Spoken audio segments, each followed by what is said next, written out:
Welcome to the Wisepreneurs Project, where wisdom meets entrepreneurship.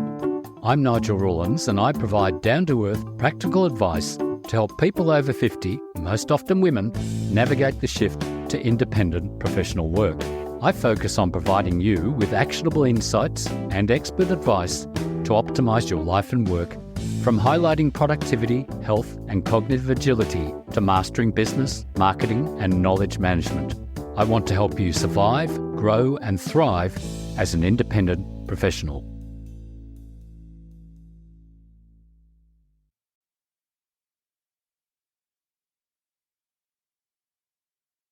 In this episode of the Wisepreneurs podcast, Annette Densham, one of the co-founders of the Audacious Agency, talks about her professional journey.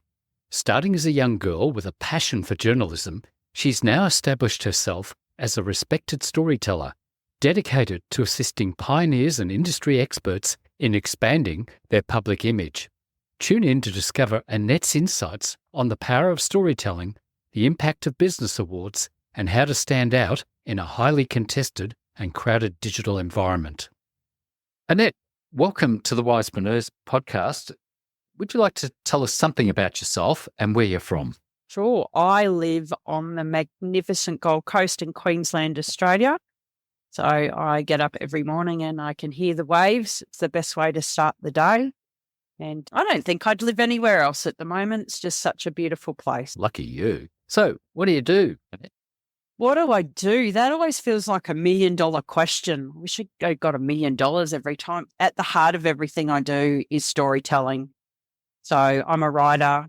I've been writing, I think, since I could hold a crayon in my hand, telling stories, making pictures, making things up. So I ventured into journalism in my teens. That didn't work out to how I planned, but I still use the skill and just the love of people and their stories. And how it shows up now in my current career is that I am the co-founder of the Audacious Agency, and we specialise in building people's profiles, helping them be visible, influential and easy to find, because, you know, these days it's pretty hard to stand out, I think, because there's just so much information bombarding us. So we do that by writing business awards and writing articles and content for our clients that really showcases who they are, what they do, why they do it, and digs into their thought leadership and the legacy that they're trying to leave for the world. Well, let's just go back about your writing, and then I'd like to come back to the Audacious Agency because that sounds fabulous. What did you mean when you said you got into journalism at a young age? Somehow my little kid brain didn't realise he wasn't a real doctor. But I went, I want to be a doctor. Maybe not a time-travelling doctor, but a doctor. You know, I was smart. I love people. I love solving mysteries, and just thought, well, that could be really good. And also I grew up in a household where it's, you know, get a good job, make lots of money, a fabulous life. And I went, well, a doctor's a great way to do that. And then when I started looking into it, because I've always been a bit of a girly swat, my grandmother would take me to the library to do research in my school holidays. So I went to the library and I started looking for what I could do with the skills that I had. And when I realised that to be a doctor, I needed to be good at science and maths, it was like, oh, that's not going to happen. Not very good at science and maths. But what I am really good at is writing and asking questions. So I went through this list of a career book and I found journalist. And I went, that sounds really like, that sounds, you know, this little 10-year-old going, that sounds really cool. So I was 10 and I went, that's what I want to do. You know, my second favourite shows was like 60 Minutes. And, you know, those type of hard-hitting news programs, which no longer exist. But anyway, that's a whole other story. So everything I did from that point on was to become a journalist. You know, the subjects I took at school, and at 15, I did work experience at a local newspaper and I was hooked. So I did journalism at school. I wrote for the school paper. So that's why I say I became a journalist at 15, because I started that. You know, the writing and learning how to frame a news story. And then I got a job with Fairfax in Brisbane and eventually secured a much coveted role with a cadetship at News Limited in Sydney. So packed my bags up. I think I was 21 and moved to the big smoke.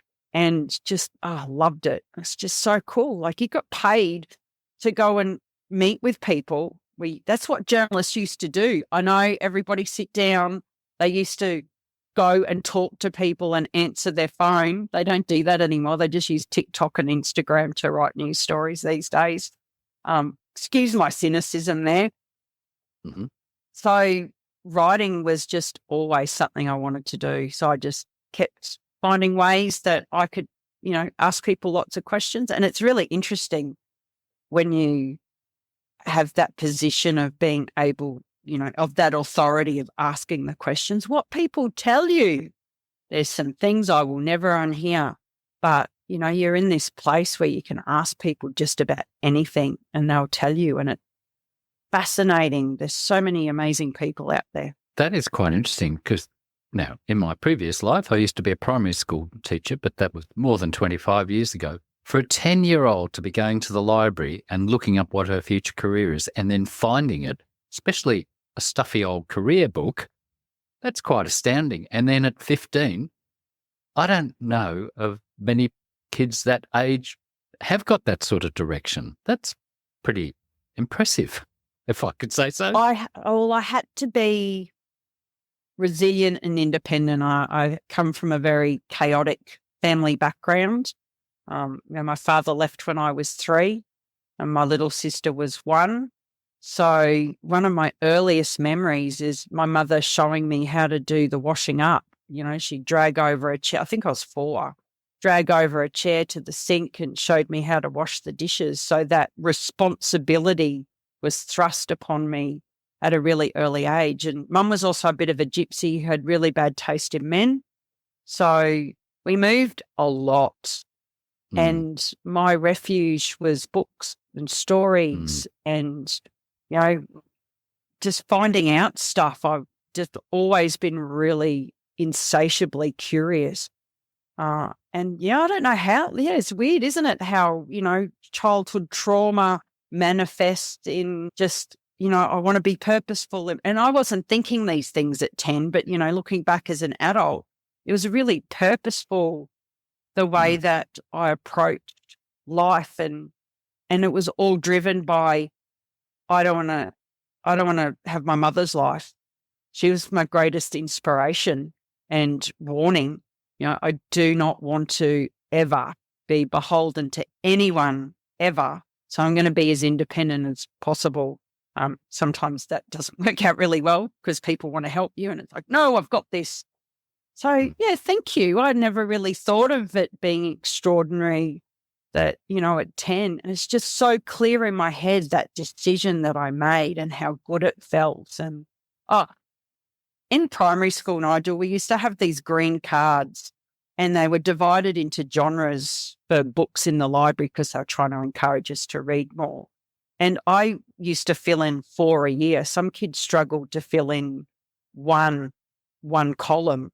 And I would just fill science and history and fiction and just all these different genres. So I just kept building this, amazing wealth of knowledge. Yeah, I used to win Sale of the Century all the time when I was a kid because I just read everything.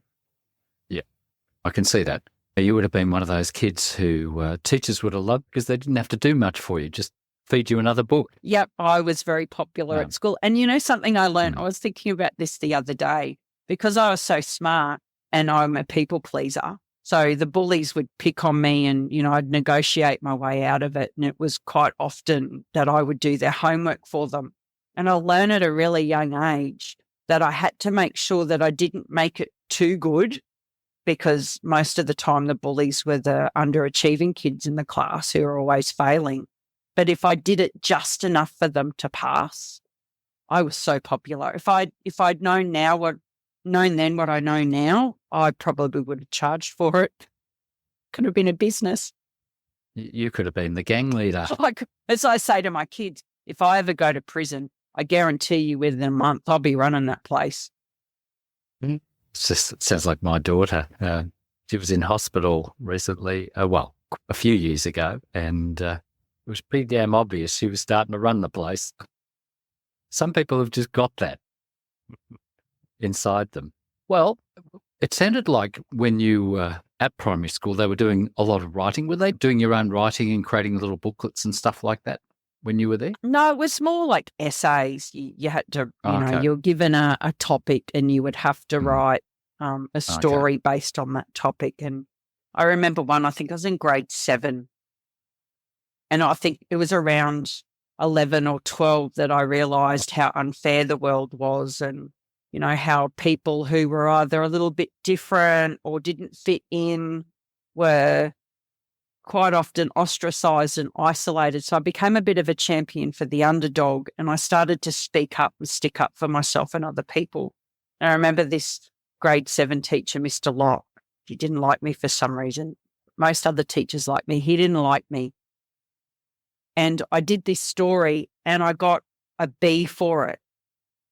I was very unhappy with that. And I went, I said, "Excuse me, Mr. Locke, I'd like to talk about my marks on this paper." And he said, "Well, I thought this and I thought that." And I said, "But how can you mark me down as a B when you told me to use my imagination and my creativity? So are you marking me down for my creativity?" And I think he was a bit perplexed by that, because I remember him looking at me like blankly for a little while, and he yelled at me and told me to go and sit down, that my mark was standing. So we were writing these stories. I don't know where I was going with that, Nigel. Anyway, I don't know. I don't think we had booklets back then. It was just essays. Well, I think it went through, I don't know what year. It was an American thing where we got the kids to do their own writing and their own editing, and we taught them about grammar. Well, not grammar. I think we stopped doing that, but just how to put sentences together. Then they illustrated their books and made little books, and it became part of the reading. That's a great idea. I wish I'd done that. Might have been just after you're going through, but that was more than probably 30 years ago. So there's probably some younger ones who might remember that. I know my kids did that. I was actually going through family Okay. photos and, the things you keep from your kids, and found a few of those little books. My youngest son used to like writing little story books with pictures, and this one's about him going camping with a friend. Well, I'm just wondering what it's doing for writing. So let's go back. You were obviously driven by writing, and then actually to go and confront a teacher about a mark and then discuss it, and then he didn't want to talk about it, that took a lot of guts. So you've obviously got a backbone. Yeah. But it's also a drive. So let's go back to the journalism. That has obviously changed. I mean, I agree with you. I think journalism's nothing like I've ever seen nowadays, because it just seems like they're just sending out reproducing PR pieces and stuff like that, or not a lot of thought being put into things. I used to subscribe to Crikey online. And online. Yeah. And I loved reading that because I thought, it gives a different perspective, until it just started going weird. I won't specify anything, but I unsubscribed. I thought, no, I'm not paying for that anymore. This is just not thoughtful journalism anymore. But let's go back to the writing. So the writing is still driving you today. So let's talk about the sort of writing you're doing today. So what's involved with the Audacious Agency in terms of your writing? Well, luckily, I don't know whether it's lucky, but it's a lot of hard work. I'm now in a position where I don't do the day-to-day work because we've got a team, but I still write. So my writing could be anything from writing a Telstra Best of Business Award to writing an article about, some element of someone's business, or writing a profile piece. So it's all driven by facts and that person and what they're doing in their business and how they're doing it, and might be some of their background. But the idea is that, if we're telling stories that are real and genuine with, everything that we do comes from a place of servant leadership, that the clients that we work with are those change makers and the movers and shakers and thought leaders and people who have got a bigger aspiration than perhaps just personal financial betterment. Not that there's anything wrong with that. You can't run a business if you don't know your numbers and you're not focusing on that. But the heart of what they do, the purpose of what they do, is to make a difference in their community, be it disability advocacy, be it autism advocacy and awareness, or allyship within the Indigenous communities and working towards reconciliation. They're the type of people that I write for. So there's heart behind it. It's not, this mindless, insipid waffle that you see on, I can't even think of something savvy or snappy to say about that. You just need to go and open up Google and you'll see some examples. Anywhere. Yeah. So, but everything that I write comes from this basis of my journalistic brain. My business partner often says to me, she said, the way that you look at people's stories and can just get to the heart of it is just amazing. Where does that come from? And it's like, I actually don't know, because a lot of people say to me, can you teach me how to write? And I go, well, I can show you how to put a sentence together. I can show you how to, build a story, but I can't tell you how to interact and engage with another human being and how to be interested in them and how to ask the right questions to draw that out. It just comes intuitively from me. But I guess reflecting, if I look at my childhood experiences and, my schooling and being taken to the library in school holidays to research pineapples or drugs or Ecuador or whatever, I just go, I'm going to write about this holiday.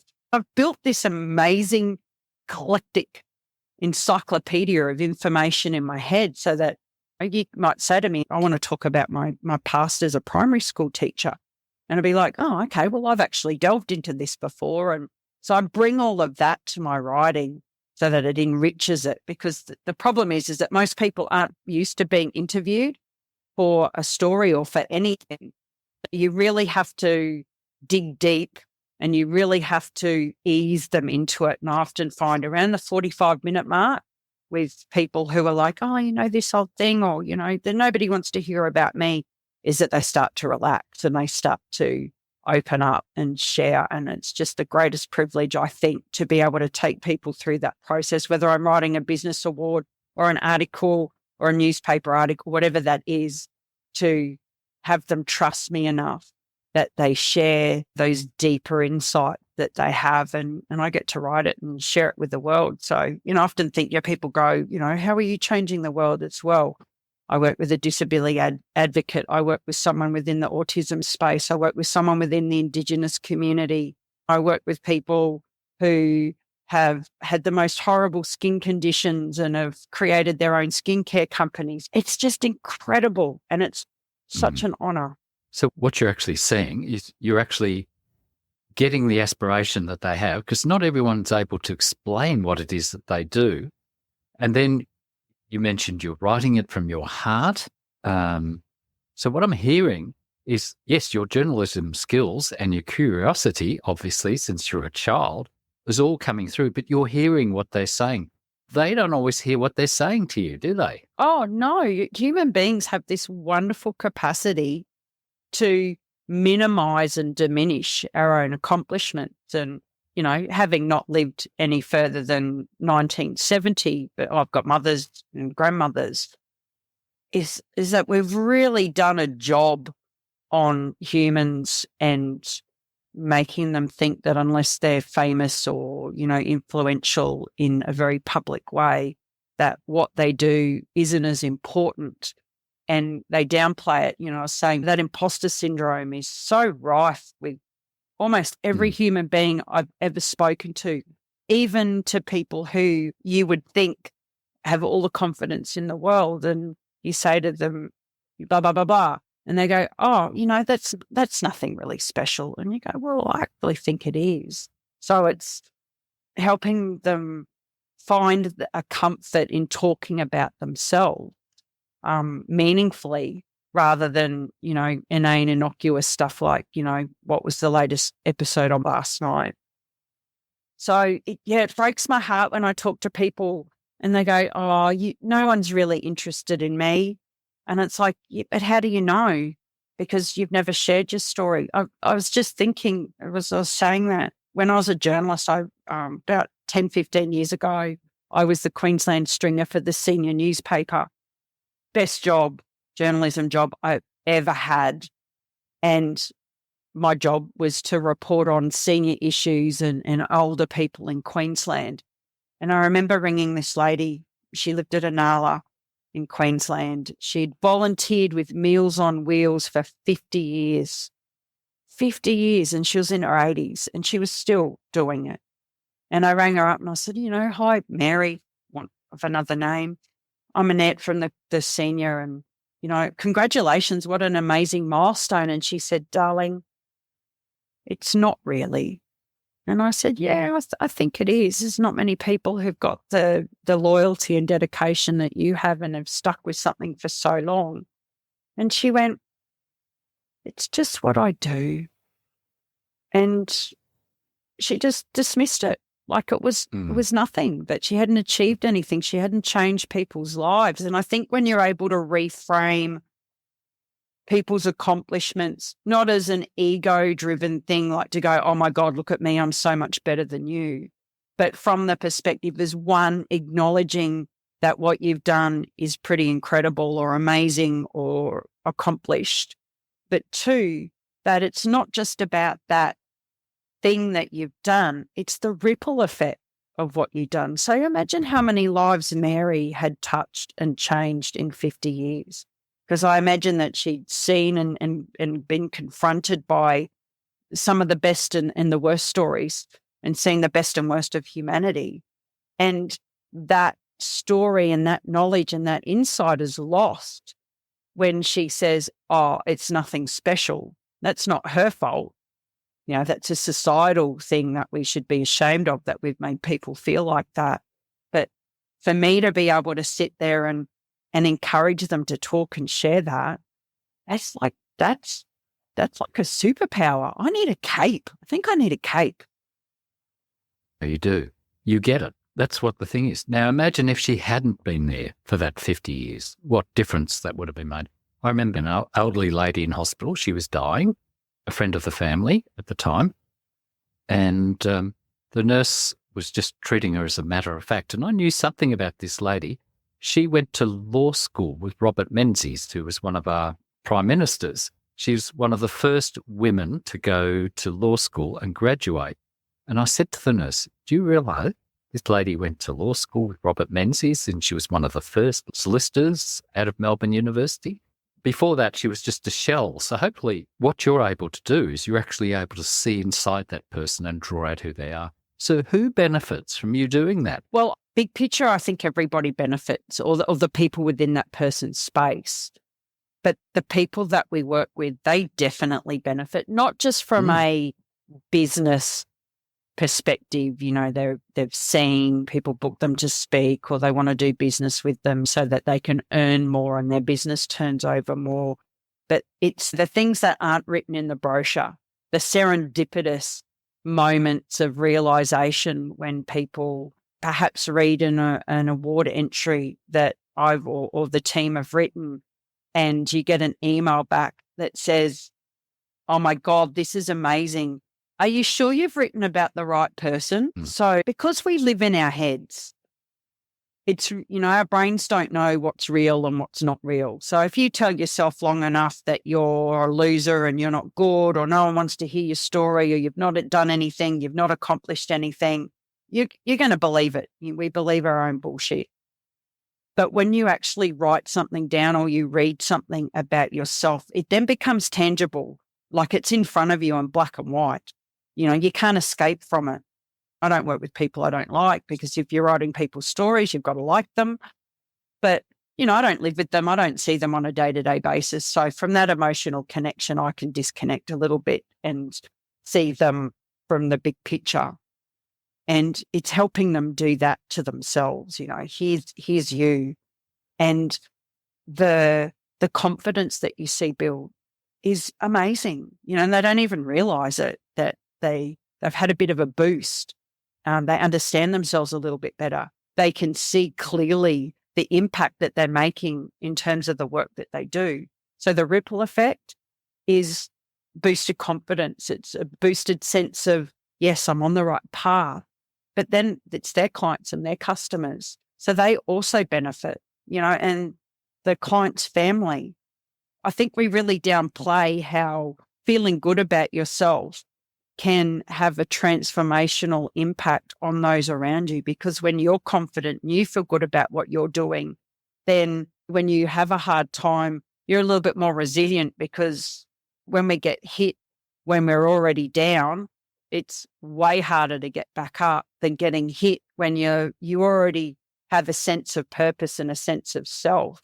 So yeah, that was pretty deep, wasn't it? It was nice to articulate that out loud, because I go, oh, I'm just a writer. No, I'm not just a writer. I'm a guide for people to open up and to realize the opportunities and the moments that they too can then also make an impact on the world.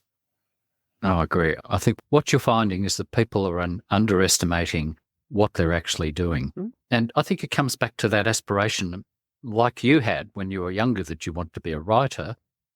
These people are probably finding themselves in a place they want to be, but then they need that articulation that you're bringing to it.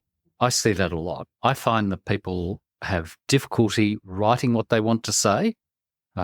I have to do a lot of writing. As part of my marketing services, I look after some professionals. Some I have to do their writing for, and you'd be surprised what I have to write. Medical issues, medical clinics, all sorts of things. One is a construction company, and I've written all their articles as well. I have to understand, and I look at and think, these people are pretty smart. If you start drawing the picture together, what they're doing, they're amazing. And what you're finding, I think, is that fellow humans, or other humans, other humans are amazing. Yeah, we just have no idea how magnificent we are. And I think it's getting harder and harder for us to realize our magnificence. One, the influencer space that we seem to find ourselves in, like anybody can be famous these days, and they can be famous for things that you're looking at and you're going, really? Like, we're celebrating you because you got cellulite on your butt? Yeah, I get why that, it's that normalization of body type, but the things that they do around that, you're just thinking, well, yeah, I'm not quite sure that you got it, but that's okay. And also because of the volume of information that hits us every day. I mean, I was reading the other day that we are hit with 73 gigabytes of information every single day. No wonder we're exhausted and we're tired and we're worn out, because we're just being bombarded with so much rubbish. So when we do realize how amazing we are, I think it's revelationary for many people. It's just really sad that you would think, with all of this information that we have online and all this personal development and articles about humanity and managing our emotions and dealing with conflict and all of these things, that anxiety and depression are increasing. Our self-confidence is decreasing because we're constantly being bombarded with messages that tell us we're not good enough, or that if we want to be famous, then we've got to look or act a certain way.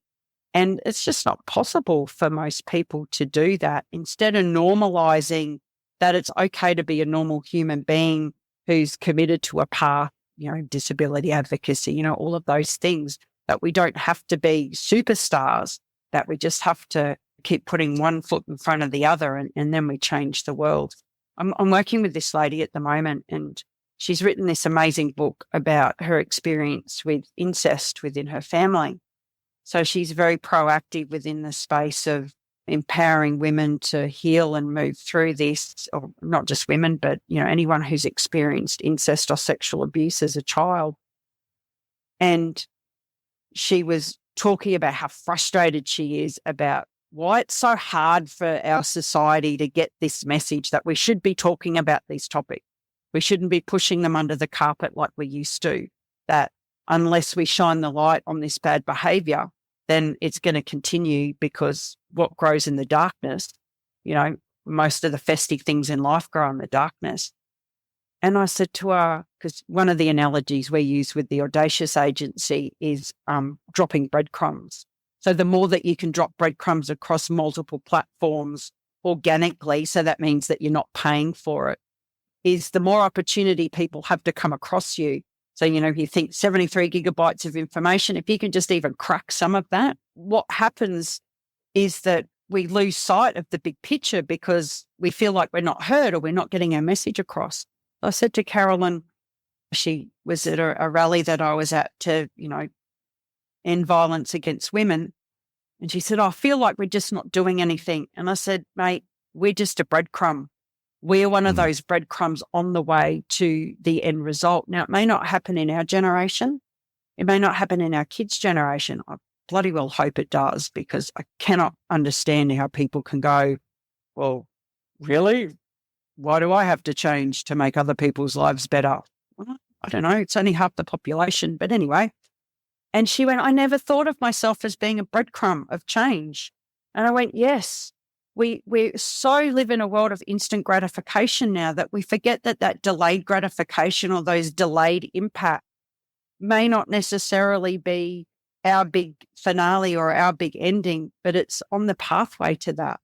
And by not telling your stories and sharing that and putting that out there, then nothing changes, because it all just lives in the dark. So that's why it's so important to do that. You've got it. The problem with all that information is standing out. And as you said, the breadcrumbs, it's just putting it out there and continuing to put out there. Otherwise, you just disappear. And I think that's what I'm beginning to see more after many, many years in marketing now. It's the ones who stay and continuously put out and consistently put out. But you must be amazing for them to find you. Well, one of the things you do is you encourage people to go for business awards. Can you tell something a little bit about that? How does that help create the attention that they need? We live in a world driven by social proof. I mean, word of mouth has always been something that has been very powerful in business or, in life. Oh, hey, I like this guy. Oh, yeah, I've heard about John. He's a really nice guy. And you go, oh, and it reaffirms that we're on the right path or our feelings are correct or that we've made the right decision. So business awards are an integral part of that profile building journey, because it's third-party credibility. It's social proof that what you're doing has made an impact, or it may be around your business growth or an innovation you've created or your story or a case study of, a customer or a client journey that you've had, like any aspect of your business, which helps people build, know, like, and trust. At the end of the day, why do people do business with businesses? Because they like the person that they've interacted with. And the more that they know about you and the more that they know about what you do and how you do it and the successes that you're having and the purpose behind what you're doing, the more likely when it's time for them to buy, when they go, I'm looking for an awards writer. Oh, I heard that interview with Nigel with Annette and I saw her on LinkedIn and she's in a lot of Facebook groups that I'm in and she's had an article in Koshi's the other day and look, she just won a Telstra award and she did this. So in the person's limbic system, that place where we make decisions and we form those connections, you have this energetic exchange going on as the person who's running the business. You may not even realize your impact on that, but they're building this connection with you. So as I said, when it comes time to go, oh, I need an awards writer, the first person they think of is me. Why? Because I've dropped breadcrumbs everywhere and I pop up all over the place. And because human beings are inherently lazy when it comes to, oh, where are you going to go? Oh, I'm just going to do something next door, or, whoever pops up in front. I just make it easy for them to choose me or to choose our clients because they know them, they like them, they trust them. They've read their story, they've heard their background. You've shared some insights into why you do. You share your knowledge and your wisdom. That's alluring to the marketplace because it's so hard to make a decision. You just have to make it easy for them. So business awards helps with that because if you win a Telstra Best of Business Award, you've been through a mighty process to get there. It's not just something that You went, oh, I'm just going to fill in this form and off I go. So I guess that's a really important caveat in entering business awards, is make sure that they're credible, make sure they're respected and reputable, because if you link up with it, like there's a lot of vanity type awards out there that really is just a money earning venture for the people who are running it. They just want to get you in their magazine. They don't really care about the award. So make sure that they're credible. So when your audience is looking around, they're going, oh, that's really impressive, and it's won this, or Joe's done that. I was just thinking, even at the local level in your own town, there's little awards, isn't there? There's a hierarchy of them. Oh, absolutely. And they're growing in number. And it's like, I wonder if I've got something to do with that. Anyway, maybe I do, because I talk about awards a lot. But yeah, I just this morning opened Facebook, and Redcliffe in Queensland has got their business awards. The Tweed Heads just opened their business award. So there's local, there's state, there's national, there's international, and it's all driven, and it's about being strategic. So it's not just about, and that's the problem. I mean, I'm sure you find this working at marketing, is that people tend to go, oh, I'll give this a crack. And there's no plan and there's no purpose behind it. They're just like, they've been to a webinar or a seminar, and someone on stage was really persuasive, and they've gone, oh yeah, I just need to do that. But without that strategy and linking it to the other aspects of their business, it doesn't work, because they just either leave it to the last minute, or it's an award that, people go, so big deal. Well, my biggest concern there would be that they're distracting themselves from their own business and fooling themselves. So yes, I think it's really important that they do get some help like you're offering. So let's go back a little bit. You also do a number of other things. I do. You're a stand-up comedian. Tell us something about that. I am. I think it was 2017. And look, and I've always thought I was very funny. I'm a legend in my own lunchtime. I'd go to parties and people would just open my mouth. I think the way that I look at the world, I'm quick most of the time. I'm sarcastic without being nasty. And I'm really well read, very knowledgeable, and I'm pretty smart.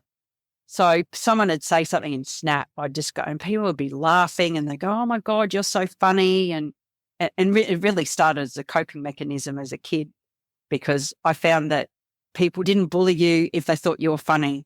So I became a class clown, and it just rolled on. So in 2017, a friend of mine was doing a course with a female comedian here in Queensland, Fiona McGarry.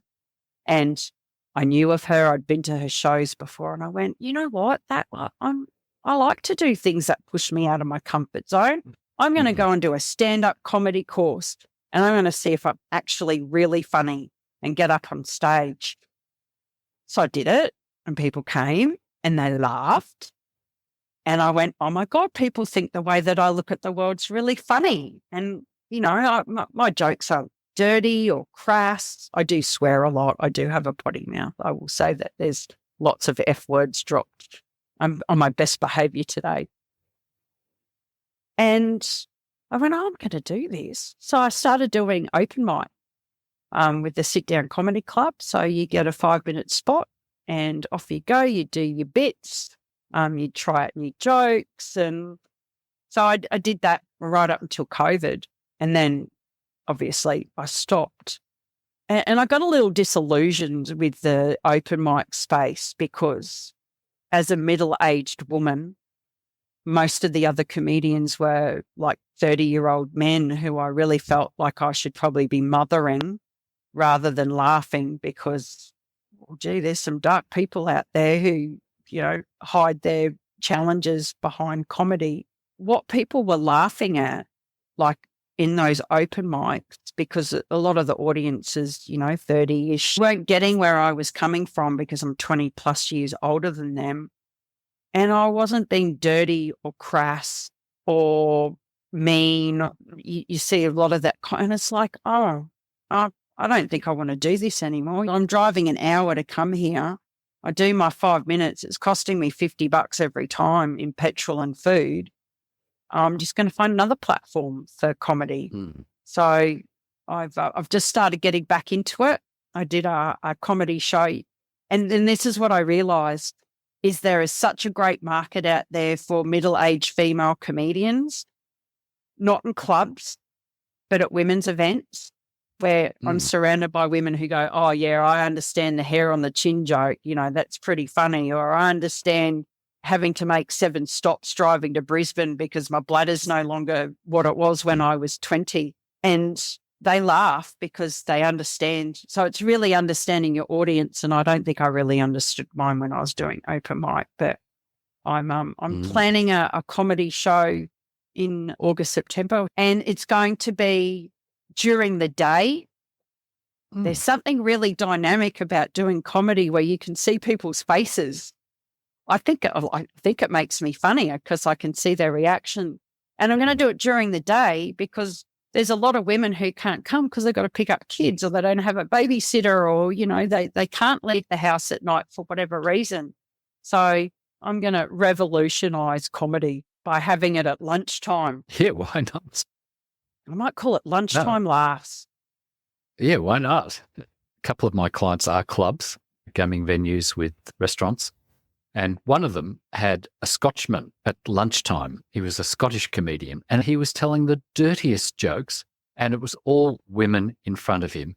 And then he had a big thing of beer, and he scolded, and they all cheered. And I'm thinking, what is...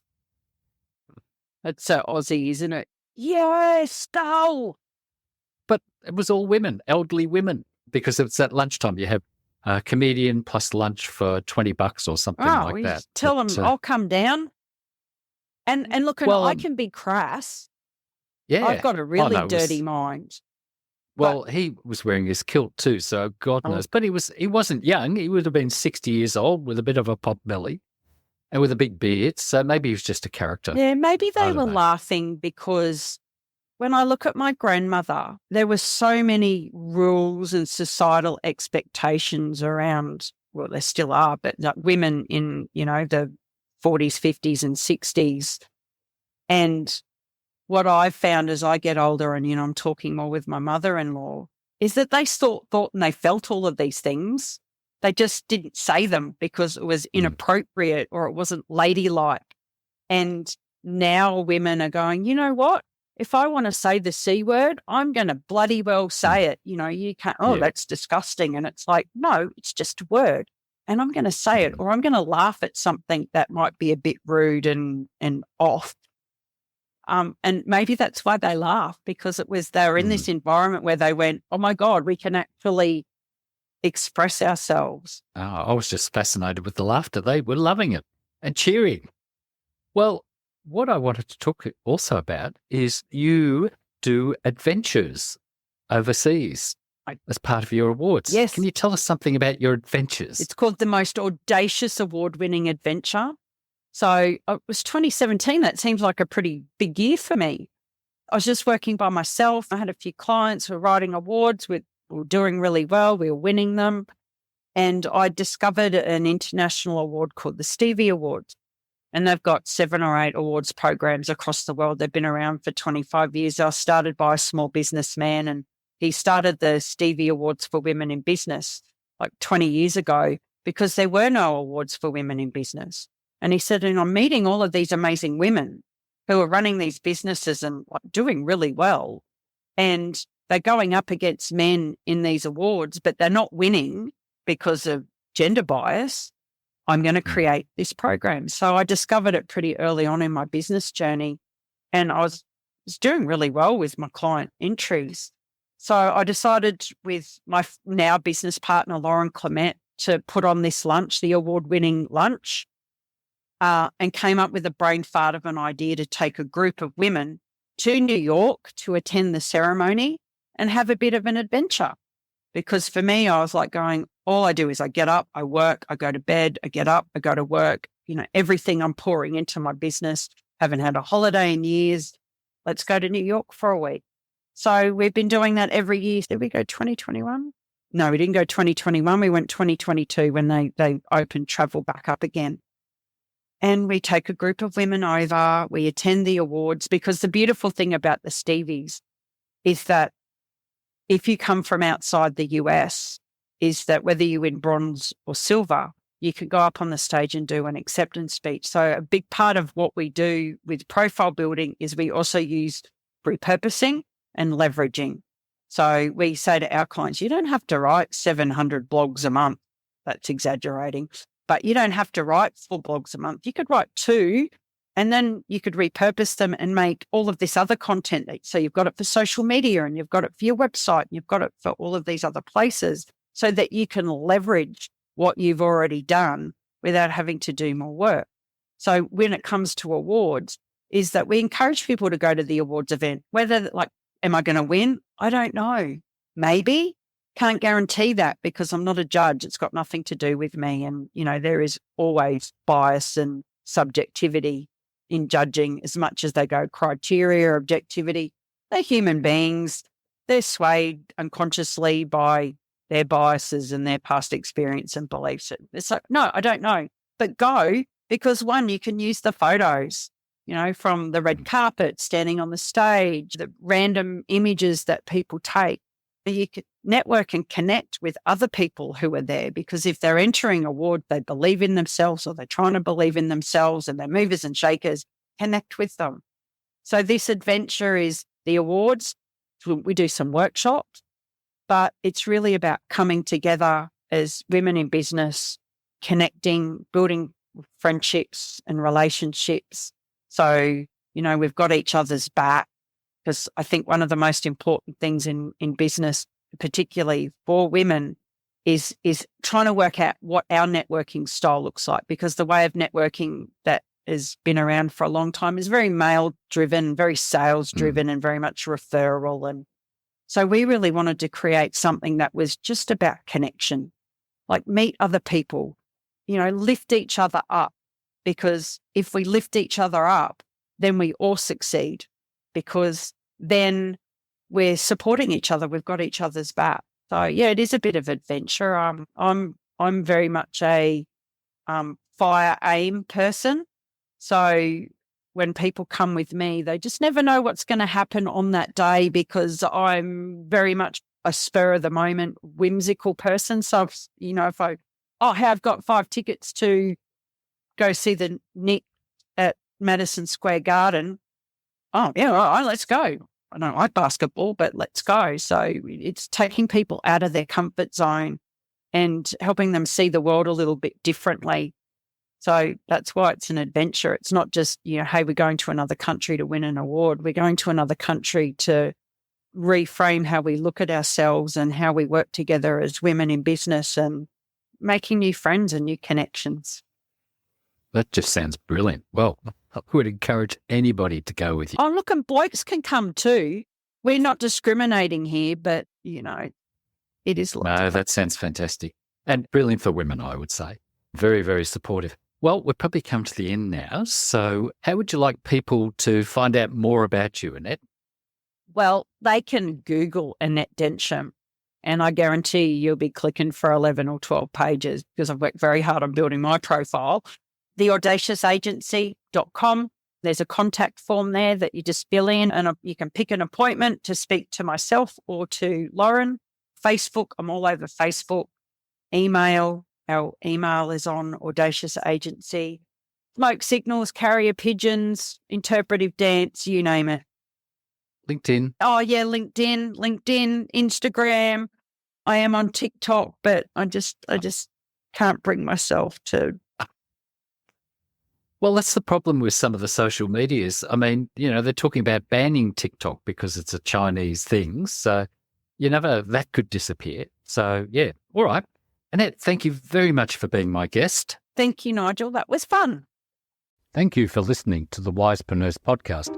I hope you enjoyed this episode. Please consider subscribing to the podcast. And if you're feeling generous, buy me a cup of coffee to keep me going. Thank you.